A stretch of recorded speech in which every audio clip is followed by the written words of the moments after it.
Hello दोस्तों, स्वागत है आपका एबीपी विशंस पर। दोस्तों, हम आपसे निवेदन करते हैं कि यदि अभी तक हमें आपने सब्सक्राइब न किया हो तो चैनल को सब्सक्राइब करके बेल आइकन को दबाना मत भूलें। हमें आपके साथ की बहुत ज़रूरत है। धन्यवाद। भगत सिंह का जन्म 27 सितंबर 1907 को लायलपुर ज़िले के बनगा में हुआ था। उनका पैतृक गांव खटर कलां है जो पंजाब, भारत में है। इनके जन्म के समय उनके पिता किशन सिंह संधू और घर के कुछ सदस्य जेल में थे। उन्हें वर्ष 1906 में ब्रिटिश सरकार द्वारा जबरन लागू किए हुए औपनिवेशीकरण विधेयक के खिलाफ प्रदर्शन करने के इल्जाम में जेल में डाल दिया गया था। उनकी माता का नाम विद्यावती कौर था। भगत सिंह ने अपनी 5वीं कक्षा तक की पढ़ाई गांव में की और उसके बाद उनके पिता किशन सिंह ने दयानंद एंग्लो वैदिक हाई स्कूल, लाहौर में उनका दाखिला करवाया। बहुत ही छोटी उम्र में भगत सिंह महात्मा गांधी जी के असहयोग आंदोलन से जुड़ गए थे, लेकिन वह करतार सिंह सराभा और लाला लाजपत राय से अत्यधिक प्रभावित थे। उस समय भगत सिंह करीब 12 वर्ष के थे जब वर्ष 1919 में जलियांवाला बाग हत्याकांड हुआ था। इस हत्याकांड ने इनके बाल मन पर बहुत गहरा प्रभाव डाला।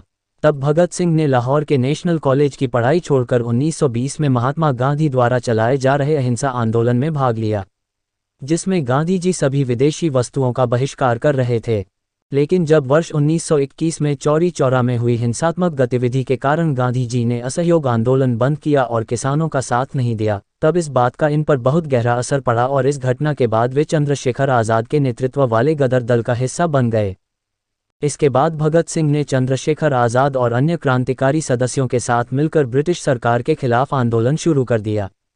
भारतीय स्वतंत्रता संग्राम के पन्नों में दर्ज वह दिन जब 9 अगस्त 1925 को शाहजहांपुर से लखनऊ के लिए चली पैसेंजर ट्रेन जिसे रास्ते में पड़ने वाले छोटे से स्टेशन काकोरी में रोककर ब्रिटिश सरकार का सारा खजाना लूट लिया गया।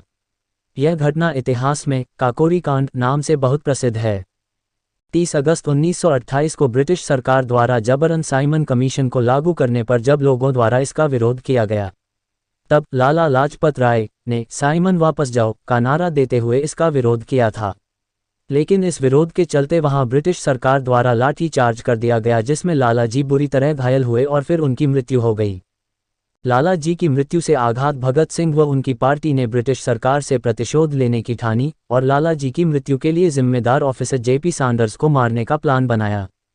लेकिन भूलवश भगत सिंह और राजगुरु ने असिस्टेंट पुलिस सैंडर्स को मार दिया। अपने आप को बचाने के लिए भगत सिंह तुरंत लाहौर से भाग निकले, लेकिन ब्रिटिश सरकार ने उनको ढूंढने के लिए चारों तरफ जाल बिछा दिया। भगत सिंह, चंद्रशेखर आज़ाद, राजगुरु और सुखदेव ने अब ब्रिटिश सरकार के खिलाफ कुछ बड़ा धमाका करने की सोची। तब वर्ष 1929 को भगत सिंह ने अपने साथी बटुकेश्वर दत्त के साथ मिलकर अलीपुर रोड स्थित ब्रिटिश सरकार की असेंबली हॉल में बम फेंक दिया। इसके साथ ही उन्होंने इनकलाब जिंदाबाद के नारे लगाए और पर्चे बांटे, लेकिन वह कहीं भागे नहीं बल्कि खुद ही गिरफ्तार हो गए। इसके बाद भगत सिंह, शिवराम राजगुरु और सुखदेव पर मुकदमा चलाया गया, जिसके बाद उन्हें फांसी की सजा सुनाई गई। जेल में रहते हुए भी भगत सिंह ने कैदियों पर हो रहे जुल्मों के खिलाफ बहुत से आंदोलन किए। इसके साथ ही उन्होंने जेल में ही अपनी किताब मैं नास्तिक क्यों हूं लिखी थी। इसके कुछ समय बाद ही भगत सिंह, शिवराम राजगुरु और सुखदेव को 23 व 24 की मध्यरात्रि में ही फांसी दे दी और जनसमूह के विरोध प्रदर्शन के डर से ब्रिटिश सरकार ने सभी का अंतिम संस्कार भी कर दिया। शहीद भगत सिंह और उनके साथियों के बलिदान को आज भी याद किया जाता है। हर साल उनकी मृत्यु तिथि को शहीद दिवस के रूप में मनाया जाता है और इस दिन उन्हें देश के सभी जनों द्वारा श्रद्धांजलि दी जाती है। शहीद आजम भगत सिंह को भारतीय राष्ट्रवादी आंदोलन के सबसे प्रभावशाली युवा क्रांतिकारियों में से एक माना जाता है।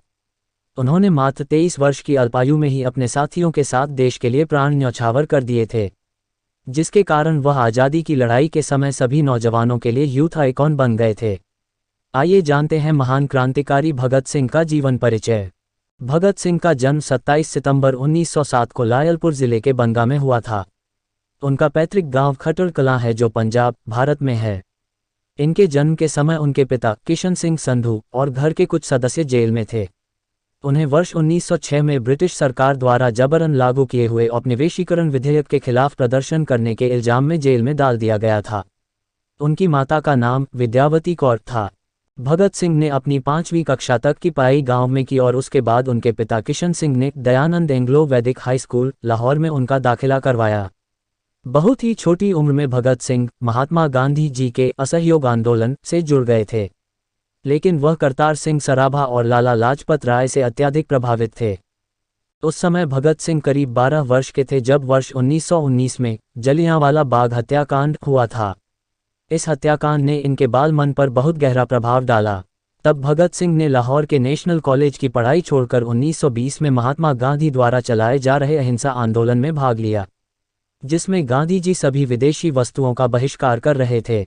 लेकिन जब वर्ष 1921 में चौरी चौरा में हुई हिंसात्मक गतिविधि के कारण गांधी जी ने असहयोग आंदोलन बंद किया और किसानों का साथ नहीं दिया, तब इस बात का इन पर बहुत गहरा असर पड़ा और इस घटना के बाद वे चंद्रशेखर आज़ाद के नेतृत्व वाले गदर दल का हिस्सा बन गए। इसके बाद भगत सिंह ने चंद्रशेखर आज़ाद और अन्य क्रांतिकारी सदस्यों के साथ मिलकर ब्रिटिश सरकार के खिलाफ आंदोलन शुरू कर दिया। भारतीय स्वतंत्रता संग्राम के पन्नों में दर्ज वह दिन जब 9 अगस्त 1925 को शाहजहांपुर से लखनऊ के लिए चली पैसेंजर ट्रेन जिसे रास्ते में पड़ने वाले छोटे से स्टेशन काकोरी में रोककर ब्रिटिश सरकार का सारा खजाना लूट लिया गया। यह घटना इतिहास में काकोरी कांड नाम से बहुत प्रसिद्ध है।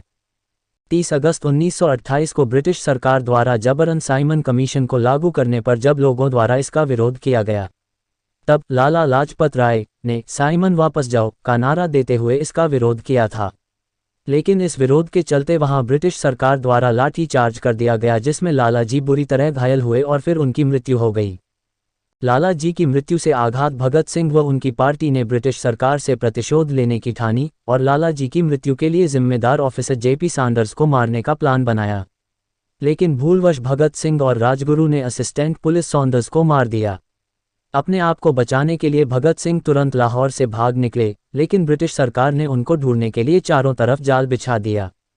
भगत सिंह और उनके दोनों साथियों को फांसी। भगत सिंह, चंद्रशेखर आज़ाद, राजगुरु और सुखदेव ने अब ब्रिटिश सरकार के खिलाफ कुछ बड़ा धमाका करने की सोची। तब वर्ष 1929 को भगत सिंह ने अपने साथी बटुकेश्वर दत्त के साथ मिलकर अलीपुर रोड स्थित ब्रिटिश सरकार की असेंबली हॉल में बम फेंक दिया। इसके साथ ही उन्होंने इनकलाब जिंदाबाद के नारे लगाए और पर्चे बांटे, लेकिन वह कहीं भागे नहीं बल्कि खुद ही गिरफ्तार हो गए। इसके बाद भगत सिंह, शिवराम राजगुरु और सुखदेव पर मुकदमा चलाया गया, जिसके बाद उन्हें फांसी की सजा सुनाई गई।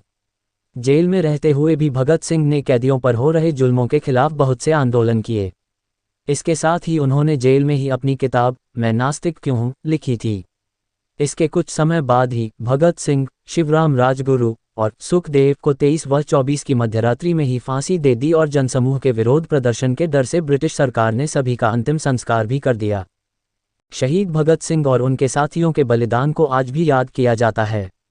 हर साल उनकी मृत्यु तिथि को शहीद दिवस के रूप में मनाया जाता है और इस दिन उन्हें देश के सभी जनों द्वारा श्रद्धांजलि दी जाती है। यहाँ भगत सिंह का जीवन परिचय के साथ ही उनके कुछ क्रांतिकारी विचारों को भी बताया जा रहा है। व्यक्तियों को कुचलकर वे विचारों को नहीं मार सकते। शहीद भगत सिंह। मैं एक मानव हूं और जो कुछ भी मानवता को प्रभावित करता है उससे मुझे मतलब है। शहीद भगत सिंह। मेरा धर्म सिर्फ देश की सेवा करना है। शहीद भगत सिंह।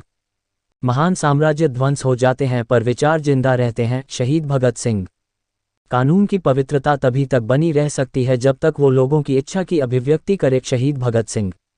बहरों को सुनाने के लिए धमाके की जरूरत। शहीद भगत सिंह। जो भी विकास के लिए खड़ा है उसे हर चीज की आलोचना करनी होगी, उसमें अविश्वास करना होगा और उसे चुनौती देना होगा। शहीद भगत सिंह। राख का हर कण मेरी गर्मी से गतिमान है। मैं एक ऐसा पागल हूं जो जेल में भी आज़ाद है। शहीद भगत सिंह। इससे पहले भगत सिंह ने अक्टूबर क्रांति और लेनिन के बारे में काफ़ी कुछ पढ़ा था और उससे प्रभावित भी रहे। वे कई मौक़ों पर राष्ट्रवाद, अराजकता, अहिंसा, आतंकवाद, धर्म, धार्मिकता और संप्रदायवाद की आलोचना की थी। वे अपने अध्ययन से इस नतीजे पर पहुंचे थे कि एक क्रांतिकारी के लिए तार्किकता और स्वतंत्र विचारशीलता बहुत जरूरी है। इसी वजह से उन्हें ईश्वर के अस्तित्व को स्वीकारने में संकोच जाहिर किया और अज्ञानता के खिलाफ संघर्ष की पैरवी की। वे बचपन में एक आर्य समाजी के तौर पर गायत्री मंत्र पढ़ा करते थे, लेकिन बाद में आदर्शवादी क्रांतिकारी, फिर मार्क्सवादी बनते हुए एक विचारधारा के बंधन से मुक्त क्रांतिकारी हो गए थे। अगर आपको हमारा वीडियो पसंद आया है तो वीडियो को लाइक, कमेंट में जय हिंद और सब्सक्राइब करके बेल आइकन को दबाना बिल्कुल भी मत भूलें। धन्यवाद।